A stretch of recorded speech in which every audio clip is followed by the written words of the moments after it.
Hey guys, welcome back to a new Battlefield tips video, and today I want to dive a bit deeper into the topic of footsteps and what you can do to make enemy footsteps more noticeable. And we get right in with a few basics. So first of all, footsteps from the left and right side and also from the front will be more noticeable compared to footsteps from the back. And when enemies are crouching, even when they're crouch running, their footsteps are significantly reduced, which is of course what this mechanic is made for. So with the sounds of explosions and gunshots around, it's really hard to hear an enemy that is sneaking up behind you. So these are situations where you can't do too much, even with the best settings, but for the rest, there are some things you can do. So first of all, I would recommend to turn down the music volume, because the music is not only played in the menu or between matches, but also before the end of a round or when you just captured an objective. And that can be pretty loud and can make it harder to hear enemies close by. So either turn it all the way down to 0 like I did, or at least to a value lower than 50. Then I would also recommend to turn down the commander voice at least a little bit. For me, I found 70 is the perfect sweet spot, so I can still hear the commander, but it's not too loud and too distracting, but you might have to adjust this a little bit for yourself. I would not recommend to turn it off completely though, because then you might not be fully aware of what's going on during a match, and I also found that it just makes the matches a bit too quiet. Next up is the hit indicator sound, and it might seem like a weird suggestion to turn this off, but it will definitely lower the audio overload during gunfights. And this can help you to stay more focused and also be more aware of your surroundings, including enemy footsteps. Unfortunately, there is no option to turn off the rest of the sound effects for the unlocks, for example, or for some other overlays that will pop up randomly during a match, but I hope we will get more options for this in the future. Moving on, we have the sound system and audio mix, and after uncluttering your sound with the aforementioned options, the sound system and audio mix is actually what makes the biggest difference.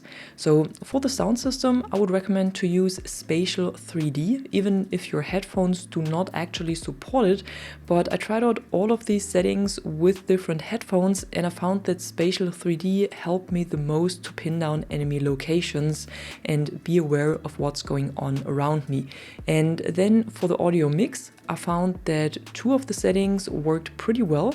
The first one is night mode, which is a more narrow mix and is actually made for players who can only listen on low volume, but because of that it also highlights the higher frequencies of the footsteps pretty well, and also all noises coming from soldiers in general. So when they are slipping off a surface, or when they are sliding, or the noise that their uniform is making when they're moving, all of this is more noticeable. So it's a very crisp mix with a lot of high frequencies, but for hearing footsteps, this is really a great choice. And then the second one is War Tapes VAL, and this is a more aggressive version of the original War Tapes and is a very immersive and raw mix. And this really lets you feel like you're actually on the battlefield. It also highlights footsteps quite well, so if the night mode is too narrow for you, I can recommend to try out War Tapes VAL. But what's important as well, of course, is not only the right choice of the mix, but also the headphones. And I would definitely recommend to play Battlefield 6 with headphones instead of speakers, not only to hear footsteps better, but also because it gives you a much more immersive experience. The headphones I'm personally using are the Razer Kraken V4 Pro. You might have noticed them during my streams already, or sometimes some of you are asking what kind of headset I'm using, and for transparency, I have to say that I got them for free from Razer. The Kraken is a wireless headset, which is pretty nice to be unplugged from all of these wires that you usually have. It's very comfy to wear even during long gaming sessions. You can connect it to your device via 2.5 GHz, Bluetooth, or both. The headphones also have full RGB that you can set in the Razer Chroma app, and that also adapts to your actions in games. So in Battlefield 6, for example, depending on the situation, the lighting changes, and it has full haptic feedback. So if you want to immerse yourself even more into the game, you can turn this on, and then the headset is slightly vibrating when you get shot, for example. It also has a retractable microphone that simply disappears in the headset when it's not in use, and it also comes with this nice little audio interface that you can also use to change the volume or quickly switch up some of your settings. And it can also show you different types of information. For example, I'm using it to keep an eye on my GPU and CPU usage and temperatures without the need of displaying them on my monitor. But what's of course the most important part here, especially for this video, is the sound. And the Kraken fully supports THX spatial audio, which gives it a very full and directional sound. And I gotta say that I did not expect it would make that much of a difference, especially in combination with the spatial 3D that Battlefield 6 offers. But once you experience this, it's really hard to switch back to other headphones, at least for gaming, because this is a completely different gameplay experience. Two examples right here. In this situation, I heard that there was a guy in front of me who was sliding behind the rock, so I just needed to lie down and wait for him to peek.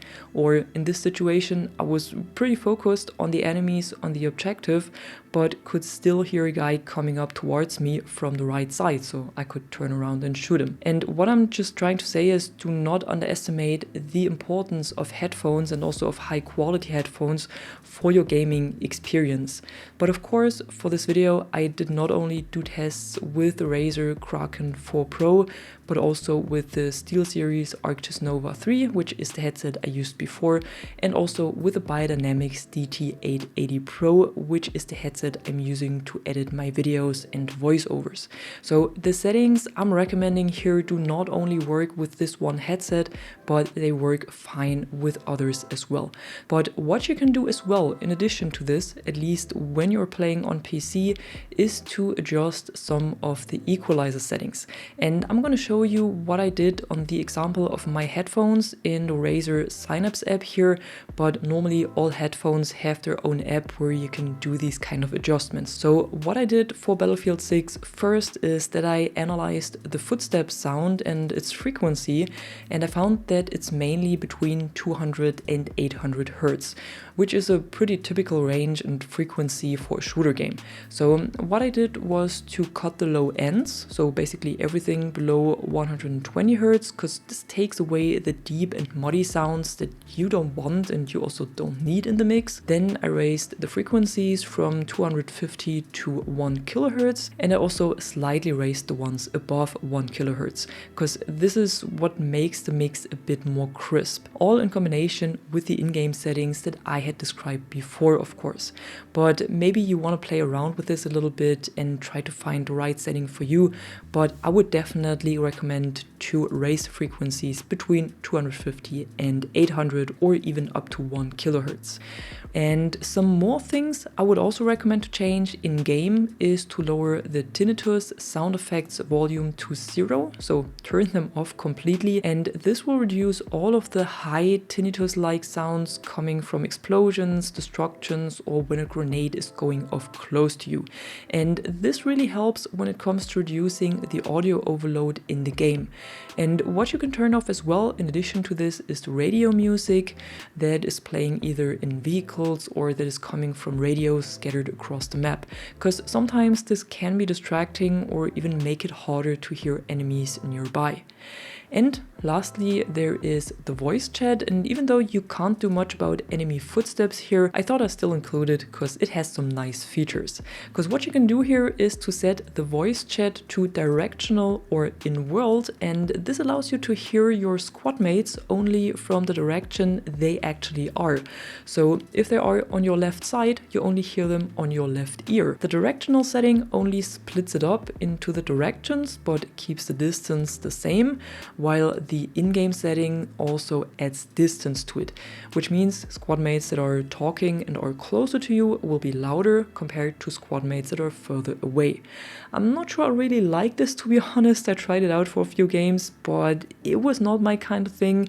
But the directional setting can be really helpful to know where your squad mate is without having to check for their in-world marker or on the minimap. And especially in Gauntlet or in Battle Royale, I found this extremely helpful. Also because it gives you more of an idea if the footsteps coming from your right-hand side are from your squad mate or if they are an enemy. And what you should try out as well is the gain compensation, because here you can bring all of your squad mates to the same volume level in case one or more of them are more quiet than the others. And that was it for today. I hope you enjoyed this video and found it helpful, and if you did, be sure to drop a like and subscribe, and I'm gonna see you in the next one. I'm the Catwoman and you are awesome.